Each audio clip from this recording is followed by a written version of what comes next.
माननीय मुख्यमंत्री जी ने हमको कहा, चंद्रशेखर जी आप तो लगता है बीजेपी वाला से सलाह ले लेते हैं, हमारे ऊपर आरोप लगाए, आप लगता है बीजेपी वाला सलाह ले लिए। मैं 1 महीना तक माननीय मुख्यमंत्री जी से मिलने नहीं गया। राजकर्मी का दर्जा हमारा इशू था, हमारे एजेंडा का विषय था महागठबंधन का, तो राजकर्मी बनाने के लिए मैंने प्रस्ताव दिया। जब एक शिक्षक जब दक्षता परीक्षा पास कर गया तो पुनः उसकी परीक्षा की क्या जरूरत। डोमिसाइल मुद्दा एक बड़ा इशू था महोदय, डोमिसाइल नीति महागठबंधन के एजेंडे का विषय था। डोमिसाइल नीति लागू करने के लिए माननीय मुख्यमंत्री जी की सहमति थी। पदाधिकारी पढ़ाते थे, न सब निरस्त हो गया।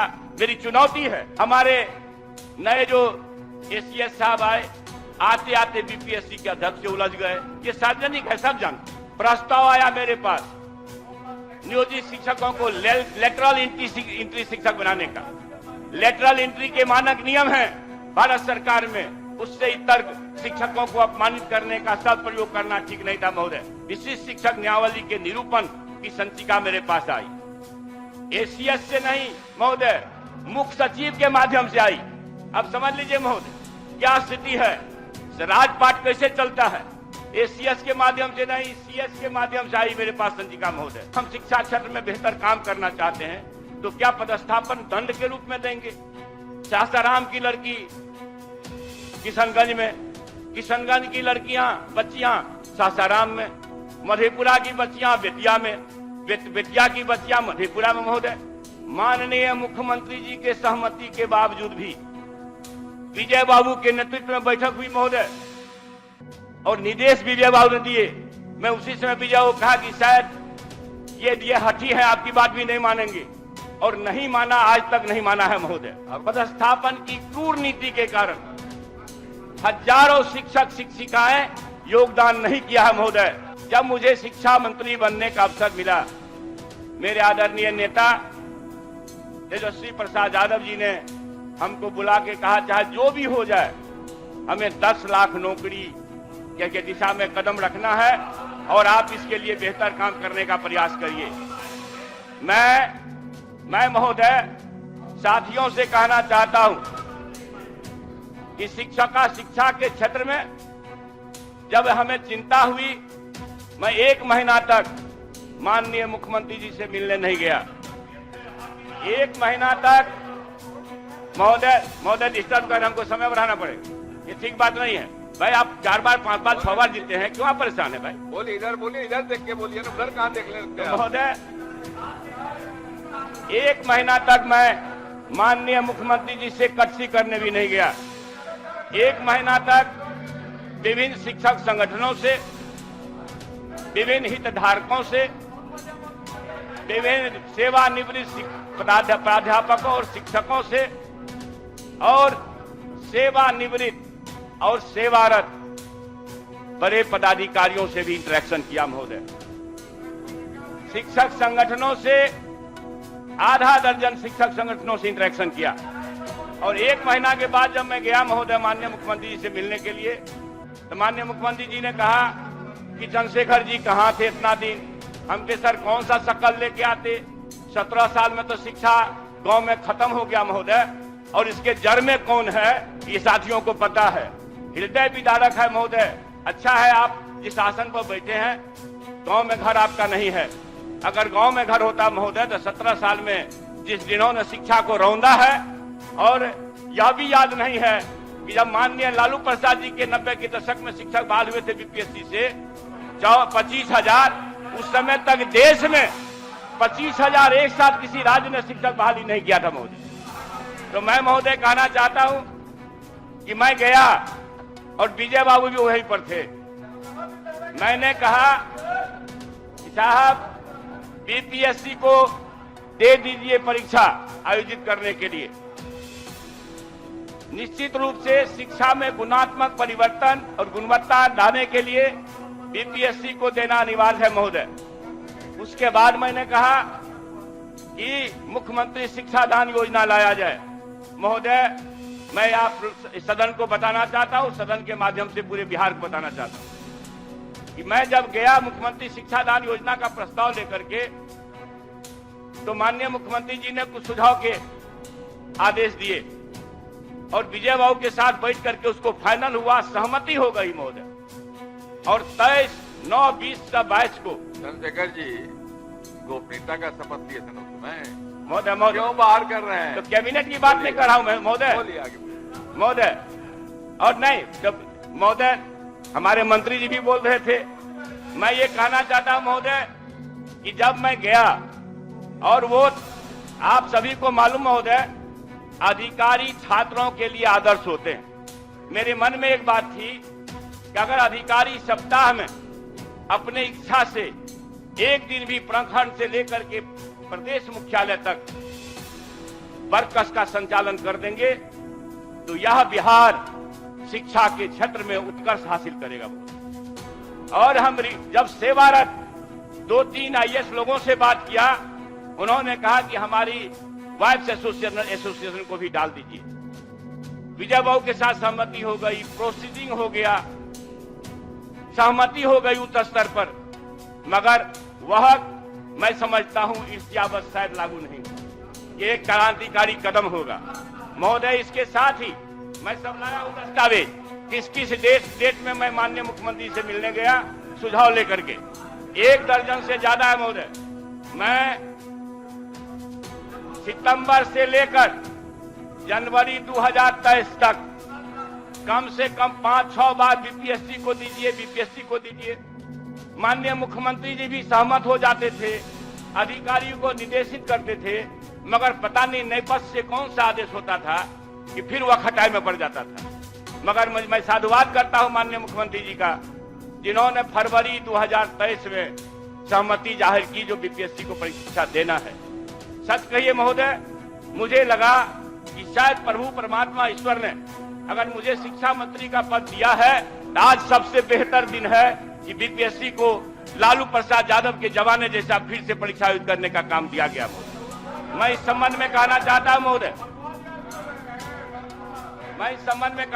महोदय, फरवरी 2027 को माननीय मुख्यमंत्री जी की सहमति हुई।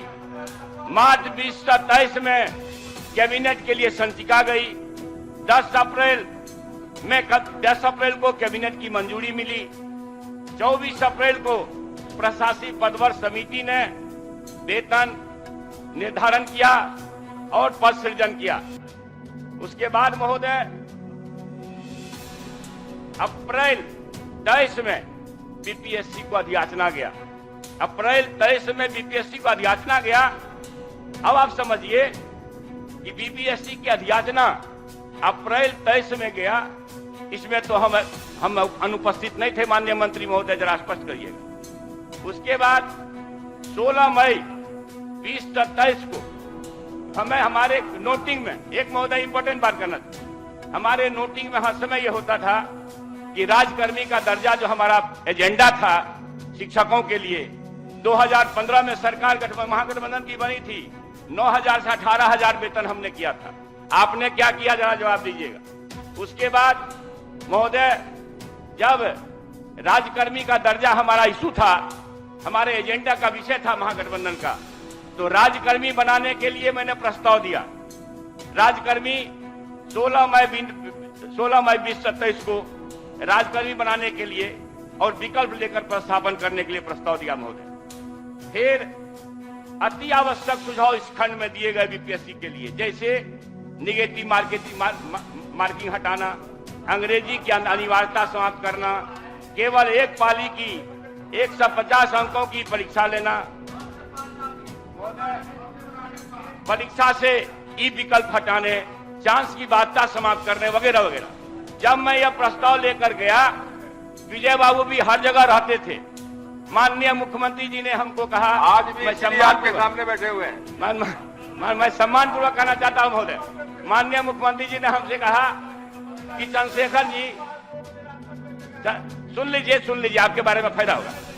माननीय मुख्यमंत्री जी ने हमको कहा, चंद्रशेखर जी आप तो लगता है बीजेपी वाला से सलाह ले लेते हैं, हमारे ऊपर आरोप लगाए आप लगता है बीजेपी वाला सलाह ले लिए, लेकिन मेरे हर मांग को एक आध को छोड़ करके मेरे प्रस्ताव लिखित जो है, मेरे पास दस्तावेज है डेट सहित, मेरे हर मांग को सुधार के हर मांग को माना गया मगर 5 महीना के बाद, 2 महीना के बाद, 1 महीना के बाद, 3 महीना के बाद फिर मैंने इस तरह से मैं एक बार महोदय ये डेट वाइज लाया हूं।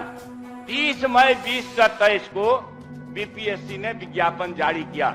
30 मई 2027 सुन लीजिए, आप लोगों को शायद सुविधा होगी। 30 मई 2027 को विज्ञापन जारी हुआ महोदय, और नए एसीएस का पदस्थापन 7 जून को हुआ। प्रथम विज्ञापन से लेकर के नया एसीएस के आने में 1 महीना 7 दिन का अंतर है लगभग, और 1 महीना 7 दिन के अंतर जब प्रथम विज्ञापन में है तो बीपीएससी में ऐसे महान एसीएस का क्या क्या योगदान है हमको जो बताया जाए। महोदय ये पूरी तरह से महागठबंधन सरकार ने और अपने इशू को रखा, और हर समय ये कोशिश किया कि हम बेहतर शिक्षा के क्षेत्र में कर सके। महोदय मैं महोदय ये कहना चाहता हूं, हमारे नए जो एसीएस साहब आए, आते आते बीपीएससी के अध्यक्ष के उलझ गए। ये सार्वजनिक है, सब जानते हैं। फिर उलझ गए, बताने उलझने में उनको वो माहिर है। और क्या करते हैं महोदय, डोमिसाइल मुद्दा एक बड़ा इशू था महोदय। डोमिसाइल नीति महागठबंधन के एजेंडे का विषय था। डोमिसाइल नीति लागू करने के लिए माननीय मुख्यमंत्री जी की सहमति हुई। देश के हमको आश्चर्य महोदय करते हुए कि हम नियावली लेके जाते थे, विजय बाबू हर्ष में रहते। नियावली है उत्तराखंड में, गुजरात में, महाराष्ट्र में, वेस्ट बंगाल में, पता नहीं अधिसंख्य राज्यों में डोमिसाइल नीति, झारखंड में डोमिसाइल नीति लागू है, मगर अधिकारी पढ़ाते थे ना, सब निरस्त हो गया। मेरी चुनौती है, अगर निरस्त हुआ है उत्तराखंड का, अगर निरस्त हुआ है छत्तीसगढ़ का या देश के अन्य राज्यों का, तो मैं सरकार से जवाब चाहूंगा कि कब निरस्त हुआ और अभी कौन सा डोमिसाइल नीति चालू। लेकिन आज तक जवाब देंगे केवल सिंचाई विभाग पर भाई। महोदय चूंकि हमको आरोपित किया गया है महोदय, हमको आरोपित किया गया है, जवाब देने दीजिए महोदय। मैं इसलिए डोमिसाइल नीति को आराम से लागू किए माननीय मुख्यमंत्री जी, मगर 25 जून को उसको निरस्त कर दिए। अब जब निरस्त कर दिए, क्योंकि हम सरकार के मंत्री थे, ना चाहते हुए भी हमें स्वीकार करना पड़ा महोदय। अब केवल 5 मिनट बचा है महोदय, 5 अगस्त चंद्रशेखर जी, केवल 5 मिनट बचा आपका महोदय। अब लोग डिस्टर्ब किया महोदय। 5 अगस्त महोदय 5 अगस्त को सर्वदलीय बैठक हुई, जिसमें राज्यकर्मी का दर्जा दिया गया महोदय, और पदस्थापन नीति महोदय, और अलग से परीक्षा लेने पर सहमति हुई 5 अगस्त को।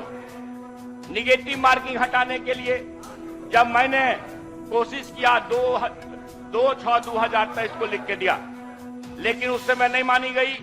18/8 मेरे सलाह के 2 महीना के बाद बीपीएससी परीक्षा से निगेटिव मार्किंग हटाई गई महोदय। मैं महोदय यह कहना चाहता हूं, प्रस्ताव आया मेरे पास नियोजित शिक्षकों को लेटरल एंट्री शिक्षक बनाने का। लेटरल एंट्री के मानक नियम हैं भारत सरकार में, उससे इतर शिक्षकों को अपमानित करने का सब प्रयोग करना ठीक नहीं था महोदय। मैंने मंतव्य संचिका पर दिया और यह कि नहीं लेटरल एंट्री शिक्षक का हम विरोध किए महोदय, तब उसका नाम विशिष्ट शिक्षक नियावली हुआ महोदय। 27 अक्टूबर 2023 राजकर्मी बनने पर विशिष्ट शिक्षक नियावली के कठिन प्रावधानों के विरुद्ध मेरा मंतव्य था महोदय। कुछ तो माने गए, अगर सारे शिक्षक आंदोलन को मजबूर नहीं होते महोदय। मैं आप लोगों से कहना चाहता हूं महोदय, 18 दिसंबर 2023 को विशिष्ट शिक्षक नियावली के निरूपण की संचिका मेरे पास आई। एसीएस से नहीं महोदय, मुख्य सचिव के माध्यम से आई। अब समझ लीजिए महोदय क्या स्थिति है, राजपाट कैसे चलता है। एसीएस के माध्यम से नहीं, सीएस के माध्यम से आई मेरे पास संचिका महोदय, और जो मैंने मंतव्य दिया कठिन प्रावधानों को हटाने का, जो अनावश्यक था, अतार्किक था, अदूरदर्शी था, गैर वैधानिक था, मैंने उस पर मंतव्य दे करके अध्यापक नियावली 2023 विशिष्ट शिक्षक नियावली में जो प्रस्ताव दिए, अधिसंख्य प्रस्ताव को माना गया, कुछ आवश्यक प्रस्ताव को नहीं माना गया, जिसके कारण शिक्षक अभी परेशानी झेल रहे महोदय। पदस्थापन की क्रूर नीति कौन है जानते, हम कहते हैं हम शिक्षा क्षेत्र में बेहतर काम करना चाहते हैं, तो क्या पदस्थापन दंड के रूप में देंगे? सासाराम की लड़की किशनगंज की लड़कियां बच्चियां सासाराम में, मधेपुरा की बच्चियां बेतिया में, बेतिया की बच्चियां मधेपुरा में। महोदय, माननीय मुख्यमंत्री जी के सहमति के बावजूद भी विजय बाबू के नेतृत्व में बैठक हुई महोदय, और निर्देश विजय बाबू ने दिए। मैं उसी समय विजय को कहा कि शायद ये हठी है, आपकी बात भी नहीं मानेंगे, और नहीं माना, आज तक नहीं माना है महोदय। समय महोदय इंपॉर्टेंट है महोदय, इंपॉर्टेंट है कंक्लूजन की ओर बढ़िए, समय समाप्त हो रहा है महोदय रजिस्टर किया गया है, 2-3 मिनट ज्यादा दिया जाएगा। मैं आप महोदय कहना चाहता हूं महोदय, पदस्थापन की क्रूर नीति के कारण हजारों शिक्षक शिक्षिकाएं योगदान नहीं किया है महोदय। मैं माननीय मंत्री जी से यह चाहूंगा कि एक श्वेत पत्र जारी करे जिला वाइज कि कितने लोगों का पदस्थापन के लिए चिट्ठी गई, कितने बच्चे बच्चियों ने ज्वाइनिंग नहीं किया, और ज्वाइनिंग करके कितने बच्चों ने छोड़ दिया। मैं इसका जवाब चाहूंगा महोदय। एससी, अब आप देखिए, इंटर काउंसिल को पहले से ही बहुत ज्यादा लोड है। इंटर काउंसिल सब ढंग के बड़े बड़े एग्जाम आयोजित करती है। शिक्षकों का, नियोजित शिक्षकों का परीक्षा अलग से लेने का जो प्रावधान हुआ, तो हमने सलाह दिया था कि एससीईआरटी से कराइए, क्योंकि एससीईआरटी को दक्षता परीक्षा लेने का व्यापक अनुभव है। जब एक शिक्षक जब दक्षता परीक्षा पास कर गया, तो पुनः उसके परीक्षा की क्या जरूरत? फिर भी ऑफलाइन चूंकि परीक्षा एससीईआरटी लेती है, उस समय मेरी बात नहीं मानी गई, मगर बाद में माननीय मंत्री जी का और एसीएस साहब का ये आया है फरमान कि हम 2 बार ऑफलाइन भी लेंगे। मेरा इसमें चिंता का विषय है महोदय। पिछले दफा अखबारों में पढ़ा, राजद के मंत्री बेईमान हैं, मगर दूसरे कोई नहीं है। ये एक तरफ से लगता है कि यह निश्चित रूप से बायसनेस है सरकार का।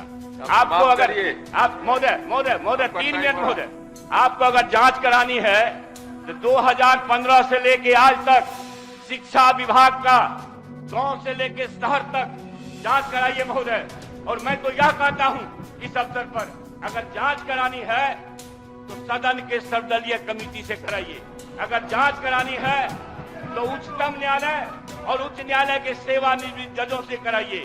बाकी सरकारी एजेंसियों का क्या हाल है महोदय? आपका अंत में महोदय आउटसोर्सिंग बहाली में महोदय, आप बैठ जाइए महोदय। 1 लाख से ज्यादा महोदय, 2 मिनट हो गया, समय 2 मिनट कंक्लूड कर देता हूं महोदय। आउटसोर्सिंग बहाली में आरक्षण रोस्टर का पालन नहीं किया गया महोदय। मेरे पास पत्र है महोदय, जहां मत दीजिए, कैबिनेट का निर्णय है, कैबिनेट का निर्णय महोदय 2 मिनट, कैबिनेट का निर्णय है श्री ललित नारायण मंडल, श्री ललित नारायण मंडल, कैबिनेट का निर्णय है और कैबिनेट राज्यादेश है, फिर भी आउटसोर्सिंग बहाली में